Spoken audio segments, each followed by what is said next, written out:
Oltre 4.000 persone a Treviso per il passaggio della fiaccola olimpica con il bracciale speciale acceso in Piazza dei Signori. Entusiasmo della gente, ma non sono mancate polemiche per il traffico bloccato. Tra i tedofori l'ex campione di rugby Alessandro Troncone, Red Canzian, che ha lanciato un appello per la pace, i ricordi di Lilla Rigatti che 70 anni fa fu la guardiana della fiaccola di Cortina 56. Shock alla Tisana, 80enne uccide la moglie con un'accetta, poi si toglie la vita, il biglietto lasciato in cucina, l'ho fatto per amore, addio figli.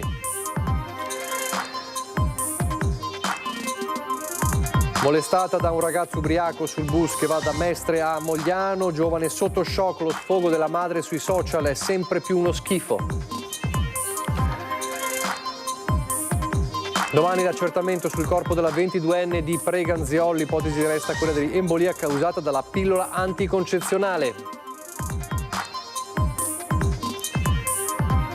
Il caso del questionario sui licenziamenti finisce in Parlamento con una interrogazione della deputata del Movimento 5 Stelle Appendino, mentre l'amministratore delegato si scusa per le modalità.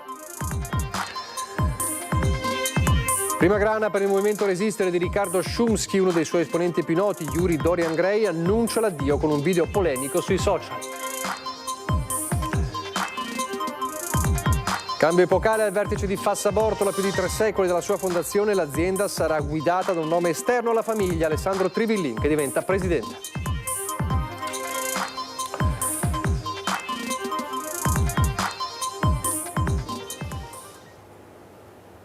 Telespettatori di Antena 3, buonasera e ben ritrovati. Il telegiornale di Treviso è dunque in primo piano la grande festa olimpica a Treviso, in attesa di collegarci fra poco con Venezia, dove sta per arrivare, fra pochi minuti arriverà, l'abbiamo visto anche nei collegamenti precedenti nel telegiornale del Veneto e di Venezia, sta per arrivare la fiaccola olimpica anche nella suggestiva, è il caso di dirlo, cornice di Piazza San Marco. Fra poco arriverà e saremo in diretta per raccontarvelo, ma intanto questa mattina Treviso ha vissuto un altro momento importante, un momento storico per la città, con il passaggio della fiaccola olimpica, oltre 4.000 persone lungo il percorso e poi il bracciere speciale che è stato acceso in Piazza dei Signori.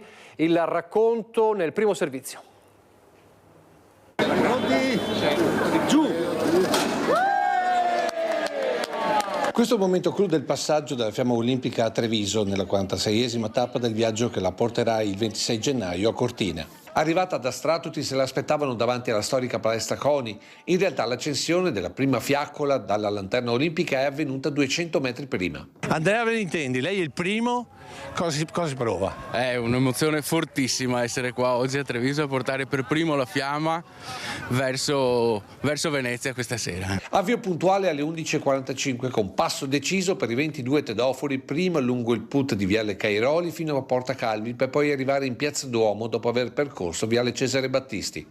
Sulla scalinata il presidio del Centro Giango con uno striscione polemico. Poi il passaggio in Calmaggiore per arrivare in Piazza dei Signori colma di spettatori. Qui i tedofori si sono fatti in 4, ovvero la famiglia Canziana al completo, con Red, la moglie Bea e i figli Chiara e Phil. Attorniati da un mare di telefonini hanno acceso il bracciale allestito in via Straordinaria a Treviso, pur non essendo punto di arrivo ma solo di passaggio della fiamma. Io sono felicissimo di essere con la mia famiglia in Piazza dei Signori, nella mia città, perché le Olimpiadi rappresentano anche questo, il rispetto, l'amore e anche un sentimento di pace che mi auguro che le Olimpiadi riescano a trasmettere in un momento come questo in cui tutti abbiamo bisogno di essere un po' più sereni. Per cui vi ringrazio di essere così in tanti. Noi procediamo il percorso perché l'abbiamo suddiviso in 2 tappe per venire ad accendere il bracciale. Grazie a tutti e viva le Olimpiadi e viva Treviso! Ha toccato la loggia dei Cavalieri, Piazza San Leonardo, poi lungo Sile di Riviera Margherita per arrivare in Piazza Borsa accolta dai ragazzi di generazione 2026. Oltre 14.000 ragazzi coinvolti tra Treviso e Belluno e il sistema delle imprese dello Sport System. Credo che con la chiusura della fiamma olimpica in Piazza Borsa davanti alla Casa dell'Economia sia veramente il sigillo di questa operazione, tra virgolette, che ci ha visti nei 5 anni. Fiamma che poi è tornata nella lanterna olimpica, pronta per lo spostamento verso Venezia, con soddisfazione da parte di tutti. o quasi. È un passaggio bellissimo, l'abbiamo fortemente voluto, abbiamo avuto l'accensione del braciere e una grande emozione vedere tante persone oggi a correre qui per vedere un momento storico. È una cosa che resta nel cuore e resterà per tutta la vita. Senta, noi sappiamo già come va a finire, ci sarà sempre qualcuno che dirà ha bloccato la città. Cosa rispondere a queste persone? Che potevano stare a casa. E allora, polemiche a parte, c'è ovviamente chi si è lamentato della chiusura delle strade, i grandi protagonisti, oltre ovviamente alle persone che si sono ritrovate in oltre 4.000 per guardare, per vedere il passaggio, e fra poco sentiremo le loro voci, sono stati ovviamente i tedofori. Abbiamo visto Red Canzia, ma tanti altri protagonisti speciali di questa giornata, a partire da una veterana vera e propria. 1956, ma di quanta gente c'era? Eravamo in pochi, noi che eravamo lì, e quei pochi che erano stati chiamati perché arrivava la fiaccola. Ricorda così Lilla Rigatti, ex cestista della massima serie, sciatrice e allora guardiana della fiamma, il passaggio della torcia per le Olimpiadi di Cortina di 70 anni fa. Altro che 4.000 spettatori lungo il percorso e in Piazza dei Signori, e soprattutto altro che tedofori ogni 200 metri da Viale Vittorio Veneto a Piazza Borsa. Oggi, per chi è stato selezionato, l'emozione era davvero tanta per un giorno che difficilmente dimenticherà, come per il secondo tedoforo, il cui nome è legato ad un'importante catena commerciale. Com'è stata? Bellissimo, un'esperienza magnifica. A ieri sera non avrei pensato. Ma è più emozionante portare questa fiaccola o portare avanti una catena di supermercati? Dio, penso che sia emozionante e sia fatica per tutte e due le cose. Sono stato selezionato per essere qui oggi, perché è appunto un bel posto dove essere ed è il posto giusto dove essere per rappresentare i valori dello sport. L'emozione è pazzesca, perché, ribadisco, in realtà non porti un oggetto, porti i valori e lo spirito olimpico in giro per l'Italia. Valori sportivi da trasmettere con il passaggio della fiamma ai tanti giovani presenti, ma valori che sono la quotidianità di chi ha dedicato la propria vita allo sport. Le Olimpiadi sono l'evento più importante a livello sportivo mondiale da sempre, di conseguenza è una bella responsabilità, però è anche un bel onore e bisogna esserne fieri. Sappiamo tutti che lo sport incarna i valori più puri, ma i valori anche di ogni giorno, della quotidianità, quindi, ma io penso che i giovani comunque, anche i giovani di adesso, capiscano questo sempre di più. Io spero di esserlo stato, un buon esempio di esserlo, ma ce ne sono tanti altri. Esempio sottolineato anche da uno dei rappresentanti del Comitato Olimpico, il professor Franco Ascani. Il valore simbolico del fuoco olimpico, della fiamma olimpica, che coinvolge i giovani, che emoziona i giovani e gli anziani, e quello è un momento per valorizzare questa educazione di cui i nostri giovani hanno molto bisogno, e attraverso l'olimpismo, che è uno stile di vita, attraverso lo sport, che io definisco un movimento globale al servizio dell'umanità, sono dei valori importanti e fondamentali per la crescita delle nuove generazioni. Tutti con i cellulari in mano per riprendere il passaggio e scattarsi dei selfie, l'entusiasmo dei trevigiani. Essere qui perché? Perché è un evento che non vedo più dopo. Ma lei se ne ricorda le altre? No. È troppo giovane? Troppo giovane, sicuramente sì. Le hanno mai raccontato come sono andate le altre? Beh sì, le ho anche viste, ma la memoria comincia un po' a difettare adesso. Quindi è venuto qua a rinfrescare la memoria, esatto. Voci alla partenza della fiaccola olimpica e voci di alcune delle 4.000 persone che hanno voluto partecipare a questo evento storico per Treviso. È bello perché, essendo la prima volta, c'è sempre un'emozione comunque. Lei andrà a vedere le Olimpiadi? Beh, diciamo qualche passaggio potrò farlo, andare a fargli vedere qualche gara su a Cortina. Certo che i prezzi sono molto alti. Avevo fatto domande io per andare, ma non è tutto pieno, essendo un alpino, avevo domandato, ma non è tutto pieno ormai, già fatto tutto. Poi c'è chi avrebbe voluto essere lì con la torcia in pugno. Magari correre assieme. Avevo fatto la richiesta, ma non è stata accolta. Io corro tante maratone anche e mi avrebbe fatto certamente piacere. Tante anche le scuole presenti per una lezione dal vivo. Da più di 3 anni siamo una scuola curvatura sportiva, c'è un sodalizio con il CONI e abbiamo scelto di portare una rappresentanza dei nostri studenti atleti che praticano sport a livello agonistico. Qui vicino a me c'è una medaglia di bronzo. Fiamma che ha illuminato anche luoghi difficili della città come via Fiumicelli, segnando un'occasione da cogliere per i giovani che li si perdono. Cosa fai? Lotta libera greca-romana. Senti, ma cosa vuoi dire a quei ragazzi che invece di fare sport, invece di seguire questi buoni esempi, hanno tutt'altra strada? Che provano almeno, capiranno almeno, magari troveranno uno sport giusto, troveranno una via di sfogo e troveranno quello sport giusto che gli piace, perché c'è di tutto per trovare una via, c'è qualcosa, e togliersi da tutte le vie più brutte, perché è la peggior cosa che ci sia in questo mondo.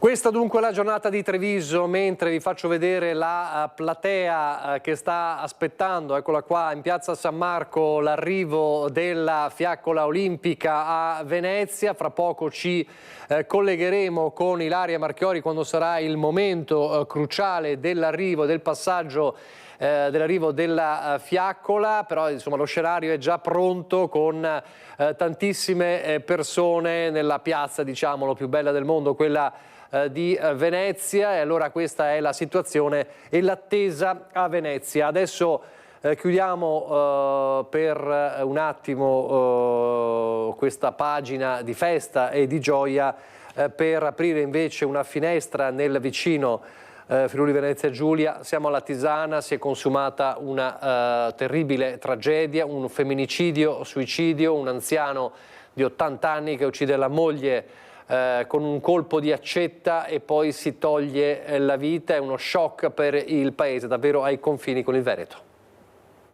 L'ho fatto per amore, non aprite l'acqua, addio figli. Luigi Codotto, 80 anni, ha lasciato un biglietto sul tavolo della cucina prima di raggiungere la camera da letto e uccidere la moglie, Luigia Rossi, 78 anni, con un colpo di accetta alla testa e poi togliersi la vita in soggiorno, trafiggendosi il torace con un coltello. Tecnicamente è un femminicidio-suicidio, ma l'età della vittima e del marito, il biglietto lasciato e il contesto in cui è maturato il fatto di sangue lo riconducono ad un disagio familiare finito in tragedia.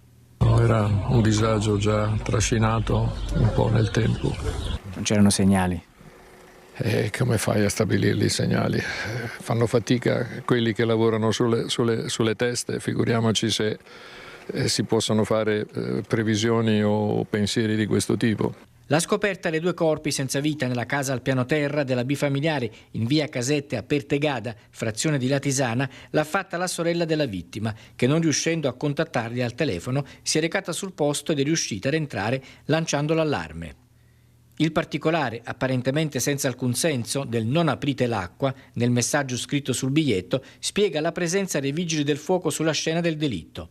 I pompieri hanno fatto verifiche sia sulla presenza di gas dell'impianto di riscaldamento che di sostanze eventualmente presenti nell'impianto idrico, con esito negativo. Sul posto il pubblico ministero Andrea Gondolo con il medico legale Carlo Moreschi. Il patologo ha indossato la tuta bianca dei carabinieri ed ha effettuato insieme ai militari del reparto scientifico il sopralluogo nell'appartamento ed effettuato l'esame esterno dei corpi.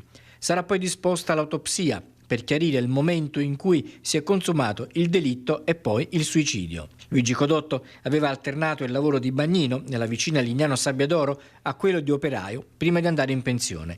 La moglie era casalinga. Nella bifamiliare di via Casette, al piano superiore, abita il figlio Alessio, assente da qualche giorno. Le altre 2 figlie, Susanna ed Elisa, risiedono altrove. Terribile, terribile storia. E poi invece vi raccontiamo di una molestia di una ragazza molestata da un giovanissimo ubriaco, la paura su un bus tra Mestre e Mogliano. Molestata da un uomo salito sul bus della linea 8E a Mestre insieme ad altri ragazzi in evidente stato di ebbrezza. Questa la denuncia alla questura da parte della madre della ragazza scesa dal mezzo in stato di shock. Come ogni giorno la giovane si era recata a Mestre per lavoro per poi prendere al ritorno il bus che l'accompagnava fino alla fermata del Terraglio a Mogliano, dove l'aspettava la madre. Vedendola turbata l'ha invitata a raccontare quanto accaduto. Uno dei ragazzi si sarebbe seduto accanto a lei toccandole e tentando più più volte di baciarla.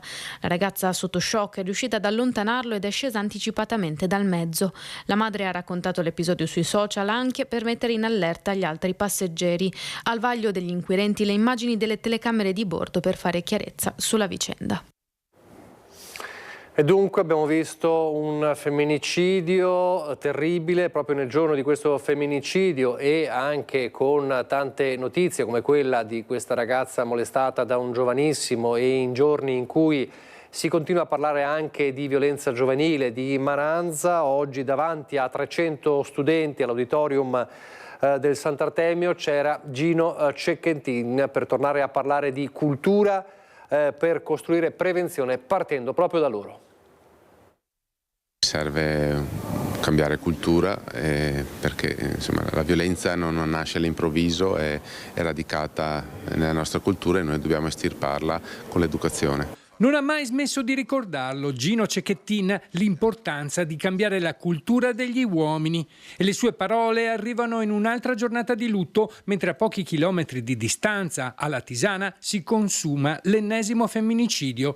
Davanti a 300 studenti riuniti al Sant'Artemio di Treviso per un incontro sul contrasto alla violenza di genere, il papà di Giulia richiama il valore dell'educazione come primo strumento di prevenzione. Io sono convinto che ovviamente deve esserci un'unione tra genitori e scuola, però dove non arrivano i genitori perché magari impossibilitati, perché non hanno i mezzi, deve intervenire la scuola. Anche il presidente Mauro Pizzigatti della Fondazione Zanetti ha sottolineato il ruolo centrale della famiglia e della scuola nel costruire una cultura contro ogni forma di violenza. Per far comprendere l'importanza della vita, l'importanza della persona, l'importanza del rispetto verso gli altri, verso le differenze, l'importanza di parlare ma anche di sapere ascoltare. Per Cecchettin, di fronte a femminicidi e violenza giovanile, le leggi da sole non bastano. Senza educazione e responsabilità collettiva il cambiamento non arriva. Un patto sociale ce lo dobbiamo dare, quindi le leggi ci devono essere e chi infrange la legge ovviamente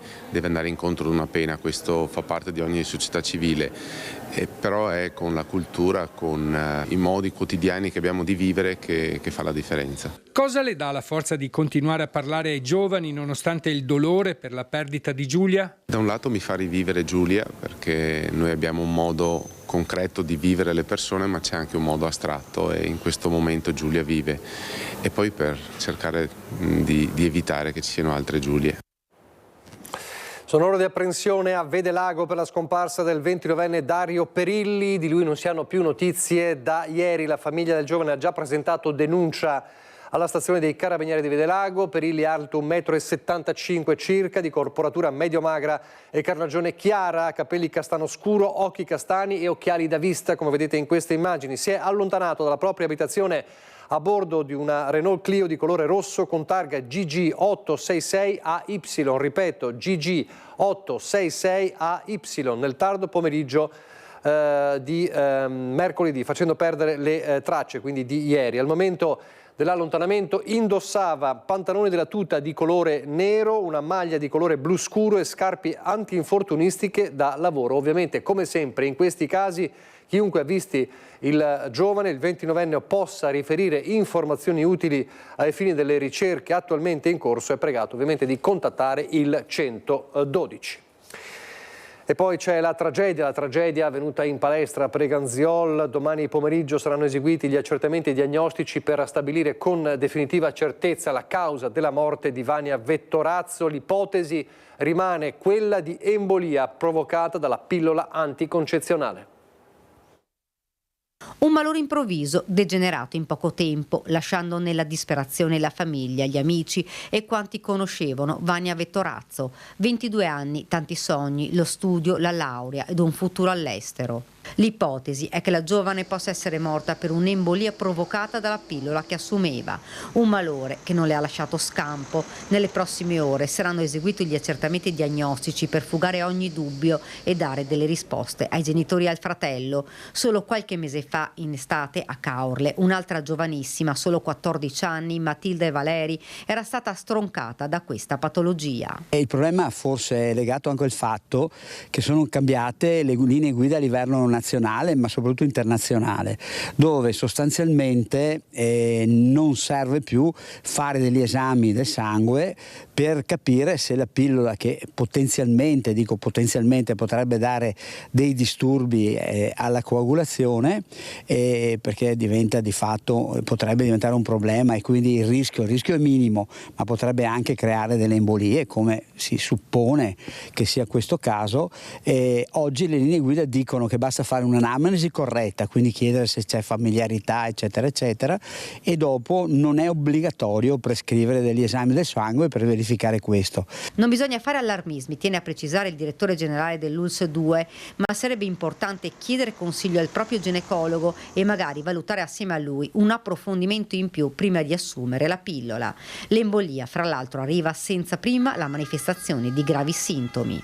Credo sia quasi impossibile definirlo, ecco, perché sono cose che, come si suol dire, compaiono all'improvviso purtroppo, e come un caso, come può succedere con un infarto che non è tipico dell'età giovanile, comunque voglio dire, se capita, come è stato in questo caso qua, veramente una sfortuna, purtroppo le cose da fare sono difficili, cioè è difficile. I nostri so che sono stati a fare la rianimazione per diverso tempo, e purtroppo la situazione era già tragica quando sono intervenuti.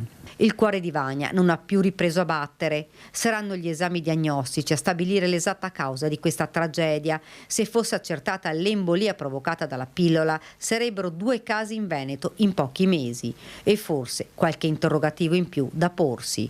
Un'analisi del sangue potrebbe evitare un'altra morte e il dramma di un'altra famiglia. Allora, prima di andare in pubblicità, vediamo se con le immagini di Simone Merlo siamo a Venezia, se sta arrivando la fiamma olimpica a Piazza San Marco, la fiaccola olimpica in Piazza San Marco. Ci sono tante persone che stanno aspettando con i cellulari alzati. Non so se mi sta sentendo Ilaria Marchiori in questo momento nel frastuono, che sicuramente il caos che ci sarà lì. Ti sento, Nicola. Vai Ilaria, come siamo? Sì, Nicola, ti sentiamo. Come sentite, io lascerei andare questo momento dell'arrivo della fiamma olimpica qui in Piazza San Marco, lasciandolo vedere ai nostri telespettatori.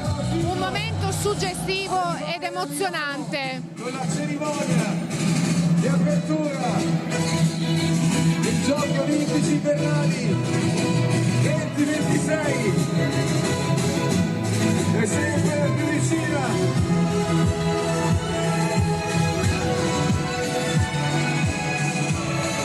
Per raggiungerci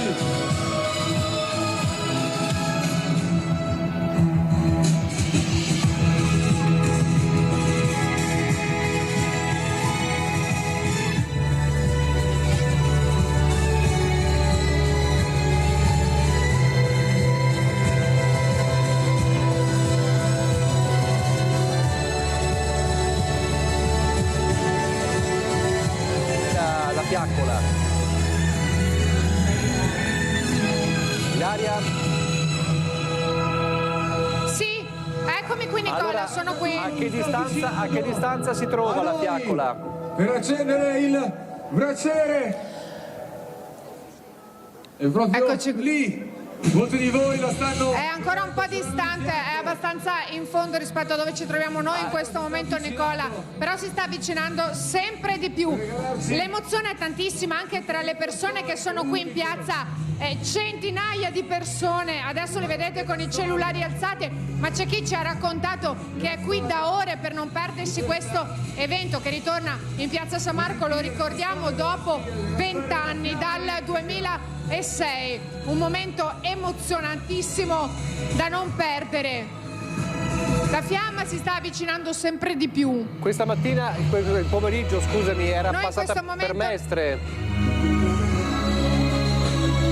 Sì, è partita, diciamo, sì, nella parte veneziana è partita appunto da Mestre, intorno alle 15 ha percorso varie vie di Mestre, dopodiché il Ponte della Libertà fino a che è arrivata in Piazzale Roma e poi il Ponte di Calatrava, e da lì ripercorrendo varie calli è arrivata nei pressi del Ponte di Rialto, vicino a Cafarsetti, dove poi c'è stato il passaggio che abbiamo visto anche nelle immagini di questo pomeriggio. Nel frattempo, eccola qui Nicola, eccola. la stiamo vedendo. Si sta avvicinando sempre di più al palco sotto un grande applauso di tutte le persone che sono qui in piazza per vivere questa emozione. Prima di salire la rampa, arrivare sul palco. È un momento davvero suggestivo. Eccoci, Sandro, gli ultimi metri. Sandro Turco, è vicinissima. Ecco qua sul palco, l'Olimpia, a Roma, a Venezia, a 776 a.C. Un'altra pagina di storia si sta per scrivere qui a Venezia. E ci siamo a Venezia, c'è! Venezia c'è! Venezia! Venezia! Venezia! Venezia! E Venezia c'è! Sandra, raccontaci così a caldo l'emozione, l'ultima tedofora di questa tappa importantissima, tappa numero 46 qui a Venezia. Una secca, da tanta emozione e da sorridere alla gente. È stato bellissimo essere accolti così nella mia città, veramente molto emozionante. Grazie mille, un applauso per Sandra, grazie. Allora io direi approfittiamo di questo momento di festa. Ilaria, grazie. Allora noi andiamo in pubblicità perché abbiamo visto, aspettavamo appunto di vedere l'arrivo in piazza San Marco e l'accensione del braciere, poi ovviamente tutto il racconto di queste ore, di questa serata nelle prossime edizioni con Ilaria Marchiori e i servizi di Ilaria Marchiori. Noi abbiamo visto la chiusura di questa giornata olimpica da Treviso a Venezia, andiamo in pubblicità, però non è finito il telegiornale di Treviso perché c'è ancora molto da raccontarvi a partire dalla politica.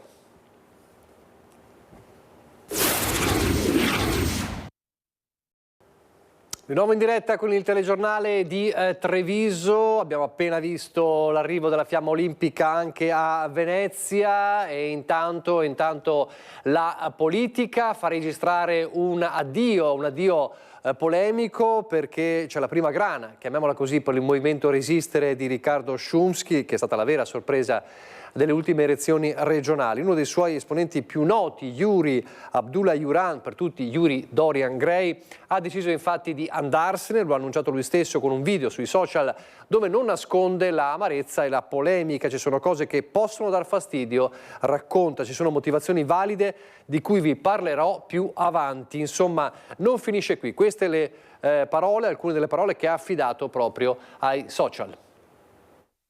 Una volta però finita la campagna elettorale, che è stata veramente impegnativa, uno, essendo un po' più tranquillo, comincia a rendersi conto veramente di tutto ciò che ha fatto, di tutto ciò che ha vissuto, poi magari viene anche a scoprire delle cose o a leggere che possono dar fastidio. A quel punto ho deciso di prendermi del tempo e riflettere bene su quello che voglio fare.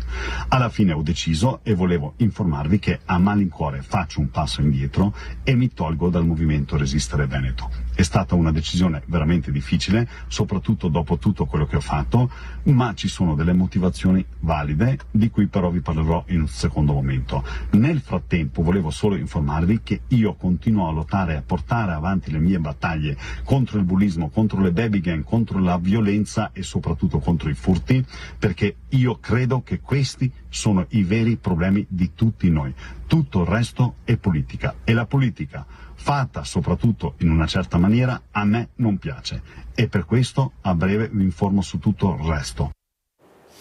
Insomma, una partita che resta aperta e tutto questo proprio mentre proprio oggi il movimento Resistere con Riccardo Szumski in prima fila e insieme al Partito Popolare del Nord guidato dall'ex ministro della Giustizia Castelli hanno lanciato da Palazzo Ferrofini 5 proposte di legge per modificare la Costituzione su più temi, tra questi il rafforzamento della legittima difesa.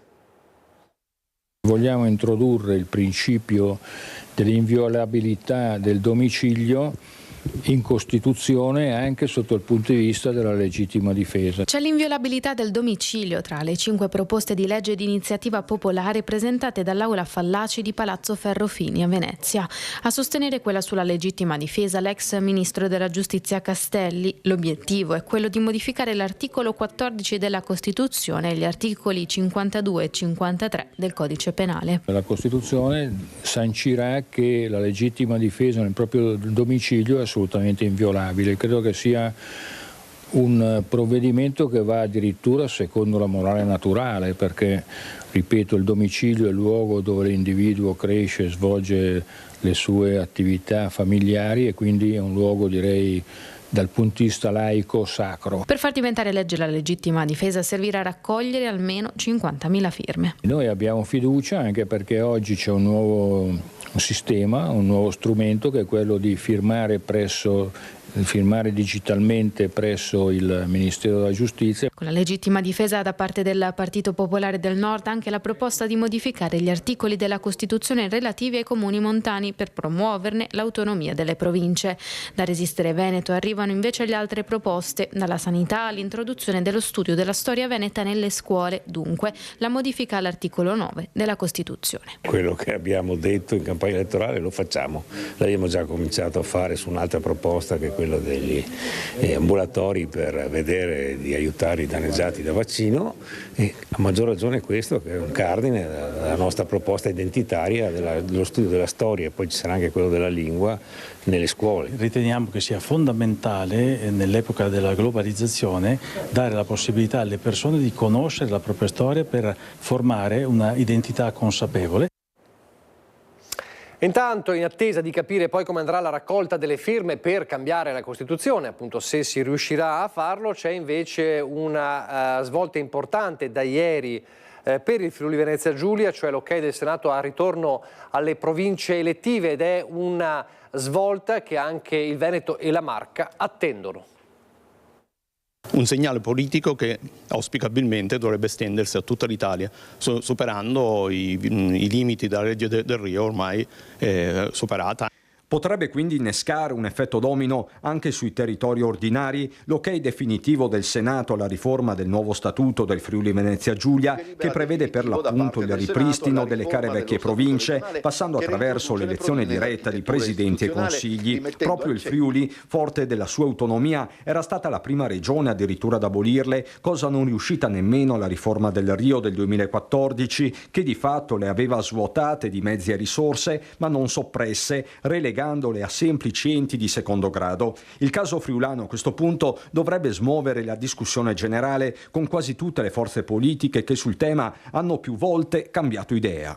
Possiamo dire che da 2 anni ormai è fermo in Commissione Affari Costituzionali del Senato la discussione sulla riforma. Tutte le forze politiche, ad eccezione del Movimento 5 Stelle, avevano presentato delle proposte per il superamento della legge del Rio e per il ritorno all'elezione diretta. In Commissione a Roma c'è un testo unificato, la cui adozione più volte è stata data per imminente. Adesso bisognerebbe ripristinare la discussione in commissione parlamentare e vedere se entro la fine della legislatura si può arrivare a una definizione. Questione di rappresentanza, competenze e ovviamente risorse. Le province in generale hanno un po' recuperato grazie al PNRR, ma oggi la coda lunga del PNRR finirà e quindi abbiamo bisogno di dare la possibilità di dare ancora ulteriori risposte alle comunità, e lo si fa se c'è piena rappresentatività e quindi un'elezione diretta del Presidente e del suo Consiglio e le necessarie risorse per dare risposte alle funzioni che vengono date alle province. Intanto finisce in Parlamento con una interrogazione parlamentare il caso definito del questionario, il questionario sui licenziamenti alla Blue Ergo di Castelfranco, mentre l'amministratore delegato dell'azienda si scusa, ma il clima in azienda resta pesante. Questo quesito ha seminato una grande polemica, un grande polverone. Cosa ne pensa a riguardo? Col senno del poi posso solo scusarmi di come ho fatto con i miei dipendenti, mi scuso che questa polemica, ma soprattutto la sensazione di essere lasciati esclusi o di escludere abbia creato questo tipo di approccio. Parte dalle scuse l'amministratore delegato Bruno Scappin, ma la polemica attorno alla Blue Ergo di Castelfranco Veneto non si placa. Al centro delle critiche il questionario distribuito ai dipendenti con la richiesta di indicare quali colleghi licenziare in caso di esuberi. Un'iniziativa che ha acceso un forte dibattito e ha attirato l'attenzione anche della politica. Durissimo l'attacco della deputata del Movimento 5 Stelle Chiara Appendino, che definisce il questionario inaccettabile e annuncia un'interrogazione alla ministra del lavoro Marina Calderone. L'azienda respinge le accuse e invita la parlamentare a visitare lo stabilimento, ribadendo che l'obiettivo non era quello di avviare licenziamenti, ma di trovare soluzioni per salvaguardare i posti di lavoro. Io invito la senatrice a venire a trovarci, così si rende conto che qui non esiste quello che in qualche maniera si capisce o si legge nella sua dichiarazione. Intanto il caso ha provocato forti proteste sindacali. I lavoratori riuniti in assemblea già programmata con le rappresentanze parlano di un clima pesante e di una scelta che rischia di mettere le persone una contro l'altra in un momento già segnato dalla crisi. Ma questo quesito, io sono anni che faccio questo lavoro, ma è una cosa che non ho mai visto da nessuna parte, anche perché non si può far decidere ai lavoratori le scelte che sono in capo all'azienda. È una cosa che non sta né in cielo né in terra, è una cosa surreale. Nel tentativo di abbassare la tensione, l'amministratore delegato assicura ora la volontà di ripartire dal confronto, auspicando una soluzione condivisa con i lavoratori e sindacati per superare la crisi e garantire un futuro all'azienda. A me interessa il futuro dell'azienda, però con i suoi dipendenti, quindi questo è quello che io lavorerò. Un'altra azienda, ma è un'altra notizia di tutt'altro tenore. Parliamo della Fassa Bortolo, ovviamente di Spresiano, con un cambio epocale al vertice del gruppo storico di Spresiano. A più di 3 secoli dalla sua fondazione, infatti, l'azienda sarà guidata da un nome esterno alla famiglia, Alessandro Trivillin, che vedete nella foto, che diviene presidente e amministratore delegato, sostituendo Bortolo Fassa. Quest'ultimo, assieme alla sorella Manuela, rimarrà nel consiglio di amministrazione, mentre il padre, Paolo Fassa, conserva il titolo di presidente onorario. Trivillin, laureato in economia all'Università Ca' Foscari di Venezia, in precedenza è stato anche AD di Acciaierie Bertoli, di Pozzuolo del Friuli e Danieli di Buttrio, e attualmente è top manager del gruppo friulano delle cucine Snaidero. Questo invece è lo storico Paolo Fassa, che rimarrà presidente onorario. Fassa dunque che avrà una guida esterna alla famiglia e che conta oggi, lo ricordiamo, 21 siti produttivi, di cui 18 in Italia e 9 filiali commerciali, impiegando più di 1900 collaboratori e generando un fatturato di 680 milioni. Lo sport adesso, ma non le Olimpiadi, il rugby, perché c'è una data dell'ottavo di finale di Challenge Cup nel quale il Benetton incontrerà i gallesi del Cardiff. Si giocherà sabato 4 aprile alle 18:30 allo stadio Monigo. Intanto, proprio contro il Cardiff, ma in trasferta, i Leoni saranno impegnati dopodomani in campionato. Siamo contentissimi, lo abbiamo festeggiato bene, ma adesso c'è un'altra sfida che ci aspetta. Vietato sedersi sugli allori dopo il colpaccio in Challenge Cup a Lione, per il Benetton è tempo di affrontare le sfide più delicate dell'anno. Sabato sera i biancoverdi saranno in Galles per sfidare in campionato il Cardiff, avversario anche agli ottavi di Coppa. Test importante, ma gli obiettivi vanno inseguiti uno alla volta e l'attenzione torna a spostarsi sui play-off. Sono 6-7 squadre che possono andare in play-off, ma era la stessa cosa l'anno scorso, anche la stagione prima. Quindi queste partite, soprattutto fra gennaio fino a marzo, sono importantissime per la stagione. L'anno scorso non siamo andati in playoff per mancanza da un punto. Poi si guadagna questo punto in questo periodo. Lo stato di forma raggiunto dai trevigiani, elogiato dallo stesso coach Callum McRae, va messo a frutto in campo. La squadra deve prendere le redini della partita fin dai primi minuti, consapevole delle proprie potenzialità. Ma i prossimi avversari sono ostici, soprattutto in casa loro. Sempre difficile andare in Galles. Sono una squadra forte, soprattutto in difesa e soprattutto a casa. Sono più forte a casa, ovviamente. Quindi sarà una partita in cui, se portiamo la stessa intensità e fisicità che abbiamo fatto contro Lione e poi anche contro Dragons, questa è la prima cosa che che ci mette in posizione per vincere la partita. Treviso non si deve però mettere dei limiti. Per forza, se ci mettiamo il migliore versione di noi in campo, possiamo vincere la partita, possiamo vincere qualsiasi partita. Ma sì, adesso abbiamo la settimana per prepararci, poi i primi 10 minuti ci dice tanto. Parliamo del maltempo che sta per arrivare anche in Veneto e nella Marca, con il meteo regionale che prevede per il pomeriggio, sera di domani e il mattino di sabato probabili modeste nevicate fino ai fondovalle dolomitici, con possibile interessamento anche di quelli prealpini. Non è escluso qualche fiocco di neve su qualche settore dell'alta pianura e nelle zone collinari. Alla luce di queste previsioni, il Centro Funzionale Decentrato della Protezione Civile del Veneto ha dichiarato lo stato di attenzione per nevicate con validità dalle 16 di domani alle 14 di sabato 24 nei fondovalle alpini e prealpini.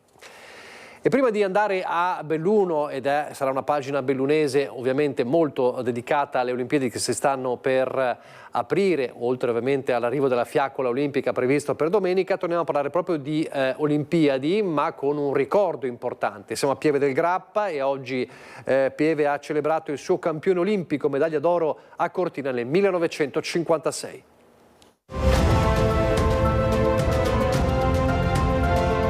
Era il 28 gennaio del 1956, Olimpiade di Cortina.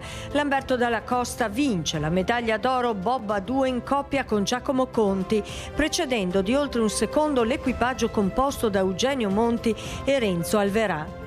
Fu l'unico oro del medagliere azzurro all'Olimpiade di Cortina. 70 anni dopo, Pieve del Grappa, paese natale di Lamberto Dalla Costa, celebra il suo campione, gli intitola una via e inaugura il bob storico posto al centro della rotatoria della scuola secondaria di primo grado.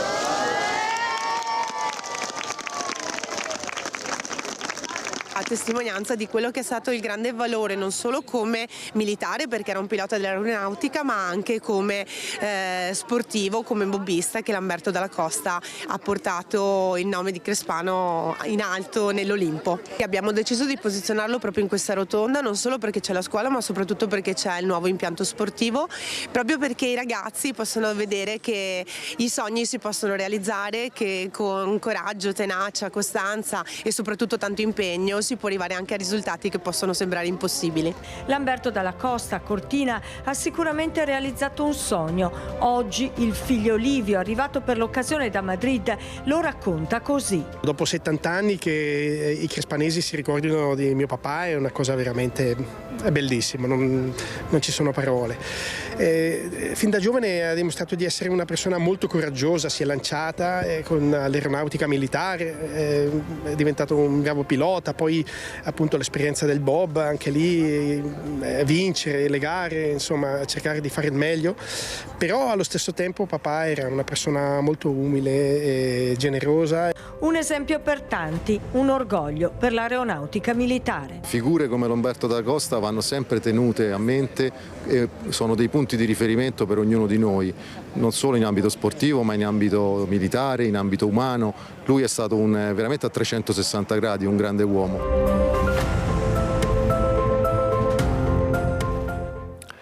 E sarà clima olimpico anche subito in apertura con le notizie dal bellunese.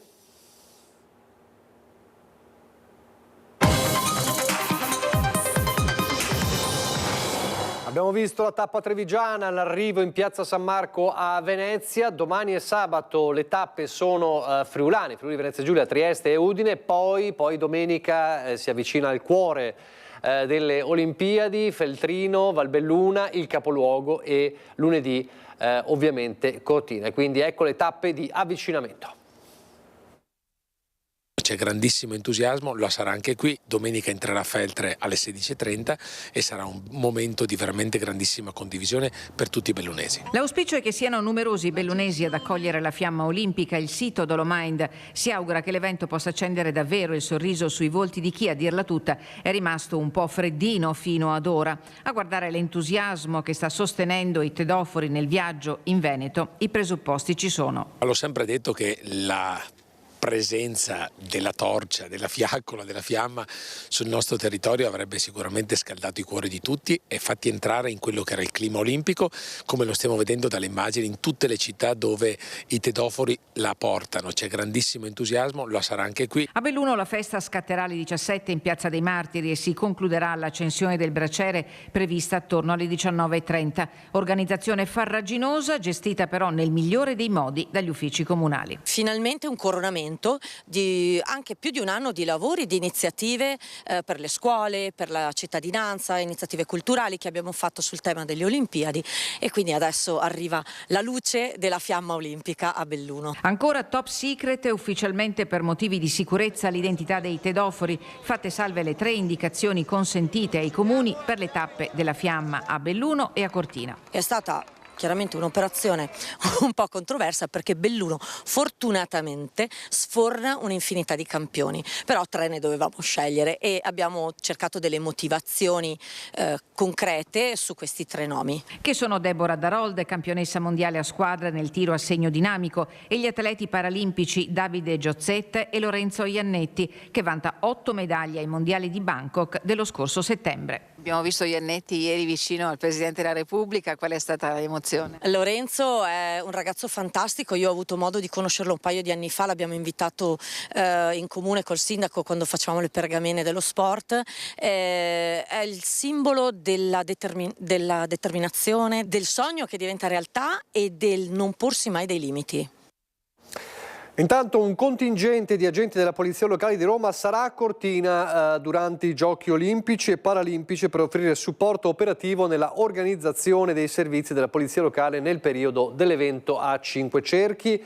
L'intesa è stata sottoscritta dal Campidoglio fra il primo cittadino di Roma Gualtieri e l'omologo di Cortina Lorenzi, che vedete nelle foto, una collaborazione che rappresenta un valore aggiunto concreto per l'evento olimpico. Per Cortina la presenza degli agenti romani sarà una vera e propria boccata d'ossigeno per la gestione dei servizi e della sicurezza della città, ha detto Lorenzi, che a margine della visita ha donato al collega Gualtieri la bandiera ufficiale dei Giochi 1956-2026. Come vedete in questa foto ci sono però anche le polemiche a Cortina d'Ampezzo e scontro sulla nuova sede dell'ambulatorio veterinario in località Socus. I medici smentiscono il comune che ha annunciato una sede pronta e pienamente operativa, ma la struttura, dicono i veterinari, non è ancora né operativa né utilizzabile. La nuova sede prefabbricata dell'ambulatorio veterinario a Socus di Cortina, indicata dal comune come pronta e pienamente operativa, in realtà non lo sarebbe. A denunciarlo sono i veterinari dell'ambulatorio associato Cortina, che parlano di una struttura spartana ancora inutilizzabile. Alla data indicata come consegna ufficiale, spiegano, mancavano servizi essenziali, niente allacciamento idrico, collegamenti elettrici presenti solo in parte e assenza di riscaldamento con temperature interne di poco superiori ai 3 gradi. Non erano state nemmeno consegnate le chiavi e i locali risultavano occupati da operai comunali impegnati in lavori di tinteggiatura. Secondo i professionisti, i moduli consegnati non corrispondono a quelli promessi, non moduli sanitari attrezzati, ma semplici container inadatti allo svolgimento dell'attività veterinaria. Essendo inoltre strutture prese in affitto, non sarebbe possibile installare strumentazioni mediche fondamentali come quella per l'anestesia. Sullo sfratto dell'ambulatorio veterinario di Cortina demolito per i lavori della cabinovia Pollogno-Socrepes pende un ricorso al TAR del Veneto. I giudici hanno sollecitato il comune ad indicare un immobile idoneo e realmente funzionante, circostanza che allo stato, dichiarano i medici, resta solo sulla carta. La richiesta è una sola: trasparenza e tempi certi. Intanto, nonostante le difficoltà, i veterinari assicurano la loro reperibilità per garantire, per quanto possibile e per ora a domicilio, un servizio essenziale alla comunità, ma non le emergenze. Cambiamo argomento. Da domani a Pieve di Cadore apre la mostra Tiziano e il paesaggio, primo grande appuntamento delle celebrazioni per i 450 anni dalla morte di Tiziano Veceglio. L'esposizione ospitata al Palazzo della Magnifica Comunità di Cadore, inserita delle Olimpiadi Culturali di Milano Cortina 2026. Mette in dialogo 2 capolavori del maestro, la Pala Gozzi, in prestito eccezionale da Ancona, e la sommersione del Faraone dai musei civici di Bassano del Grappa, un progetto di alto profilo scientifico e simbolico che valorizza il legame tra arte, paesaggio e identità del territorio. Esposizione che resterà aperta fino al 29 marzo 2026. E adesso invece i dati importanti del 2025 della Polizia Locale che a Belluno appunto ha fatto il punto della situazione nell'ambito della festività del patrono San Sebastiano. La Polizia Locale di Belluno guarda al 2025 come un anno di forte impegno operativo. I dati presentati in occasione della festa di San Sebastiano raccontano un rafforzamento complessivo delle attività e una presenza sempre più capillare sul territorio. È stato un anno intenso, un anno dove abbiamo raggiunto gli obiettivi che abbiamo condiviso con tutto il corpo di Polizia Locale di Belluno, un anno che però ci dà uno stimolo a migliorare, a crescere, a programmare ulteriori attività a favore dei cittadini e della sicurezza della città di Belluno. Nella chiesa di Loreto, la celebrazione della Santa Messa, alla famiglia dei vigili si sono unite le autorità che, terminato il rito religioso, si sono ritrovate nella sala parrocchiale per un momento di incontro, ed è lì che il comandante Antonio Codemo ha ricordato i numeri dell'attività che va oltre il controllo del traffico. Oltre 600 le richieste di intervento gestite dalla centrale operativa, 58 le persone denunciate, quasi 3.700 i veicoli controllati.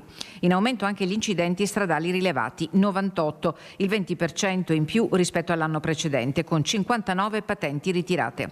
Un presidio quotidiano fatto di prevenzione, supporto ai cittadini e collaborazione con le altre forze dell'ordine. Siamo la polizia di prossimità cosiddetta, il punto di riferimento dei cittadini, cerchiamo di esserlo sempre, il nostro motto è appunto esserci sempre, con le difficoltà del personale che purtroppo abbiamo, ma cerchiamo ogni giorno di essere presenti sul territorio. Nel 2025 sono entrati in servizio anche 2 nuovi veicoli ed è tornato operativo l'armamento del corpo, mentre per il 2026 sono previsti ulteriori investimenti a partire dal nuovo laser scanner 3D per i rilievi degli incidenti. Una polizia locale moderna che lo scorso anno ha implementato anche le dotazioni personali degli agenti, arma e taser, da usare come estrema ratio, puntualizza l'assessore Damiano. Unanimemente l'amministrazione ha ritenuto di dotare la Polizia Locale in maniera progressiva di una sorta di compendio di dotazione, prima il taser e poi l'arma, in maniera graduale, con piani di formazione prima, durante e anche dopo, in modo tale che si abbiano degli operatori in grado di maneggiare, usandola come estrema ratio, l'arma qualora fosse assolutamente necessario. Nota di merito e il riconoscimento infine a Domenico Varrà e Lidio Smali, i 2 agenti che il 1 marzo 2024 sventarono una rapina impropria ai danni dell'esercente di un negozio del capoluogo. È tutto per questa edizione, grazie per averci seguito, arrivederci.